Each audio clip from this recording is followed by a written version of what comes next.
Welcome to another Adventures in Product Sourcing podcast, where Kenny Edwards and his guests share tidbits and insights gained from their adventures in finding and bringing great products to market. Let me take a minute and sort of walk through considering sourcing from other countries in Asia and even the Middle East. There's some reasons why we source in China. One of those happens to be that it's a one-stop shop, but they don't control all production in the world. I'm going to talk real briefly about the other countries in the area and sort of give you an idea what you might be able to get from those and why you may or may not want to look at sourcing from them. Now, China is losing business out all the time. When I go to China, I talk to them. They say, hey, so-and-so pulled this contract and they moved it to, let's say, Bangladesh, or they moved it to this country or that country because wages are cheaper. So China's losing stuff all the time out to these other countries. Well, Vietnam's one of those. Vietnam's doing mostly textiles right now, so textiles, clothing, etc. The problem with Vietnam is they're still trying to build out good infrastructure. China's had a 20-year head start. Vietnam has really just started getting into the act of building out their infrastructure. So it's not quite so easy to move stuff to port yet, and they don't have the range of factories that China has. So if you want textiles and clothing and stuff like that, you can go to Vietnam. Maybe even some bags, hand-woven stuff, other than just clothes. Any sort of textile, you can go to Vietnam for that. But as far as trying to source something else from Vietnam, they just don't have the factory base yet. Cambodia is sort of in the same situation. Cambodia is almost strictly clothing at this point. And they don't have the money to really build out the infrastructure to allow them to go into other manufacturing yet. Now, Thailand is an interesting country. It's mostly tourism, but they do have a variety of goods there. So they do produce and export quite a bit to the other countries. Now, if you're doing anything in metal, like a stainless steel or kitchenware or something like that, or you need clothing made, or you even want to have jewelry done, Thailand's got a good number of suppliers for all of those. They have some infrastructure, not a huge amount, but it is doable with Thailand to operate, to have those kind of products made. Bangladesh, which you've heard about, they're really into the news because of the factory fires and stuff like that with the massive loss of life. They participate in making quite a bit of clothing as well.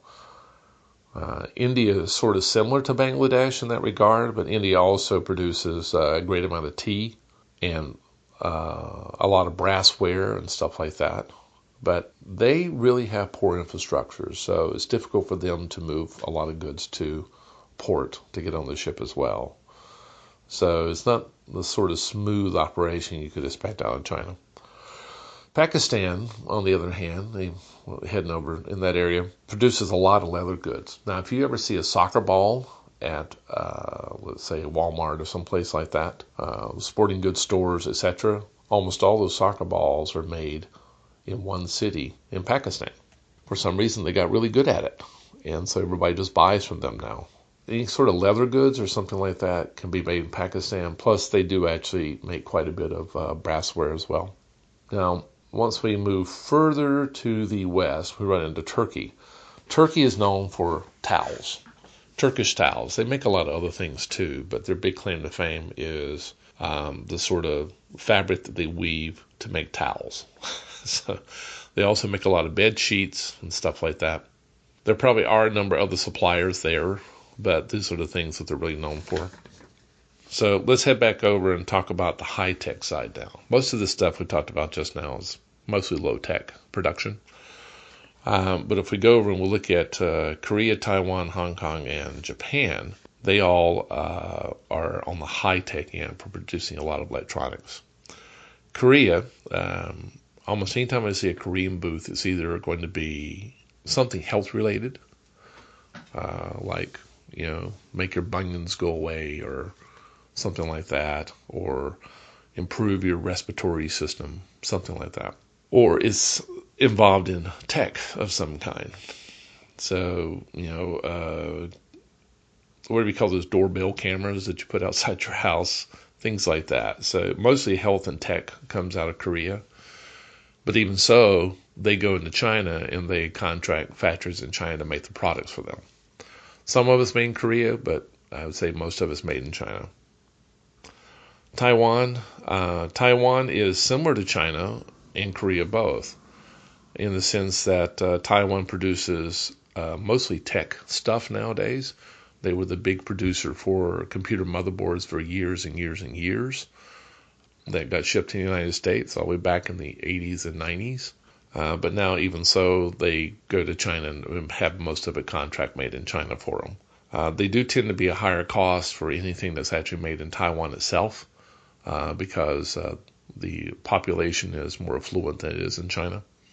So therefore, they have to pay higher wages. Hong Kong does actually supply some goods out to the world, but again, almost all of it is made in China. They go to China and contract to have it made. Japan, on the other hand, is very much like Korea. Most of their products are health-related in some way, shape, or form, or it's some sort of high-tech stuff, like those little robots you see that you can buy for your house and run around your house and talk to your pet and stuff like that. All that's made in China. And let's don't forget the entertainment toilet that plays music for you and will actually shoot up little jets of water with lights and stuff like that. That's from Japan. However, in a common theme here, even the Japanese go to China and contract with factories in China to make quite a bit of those goods.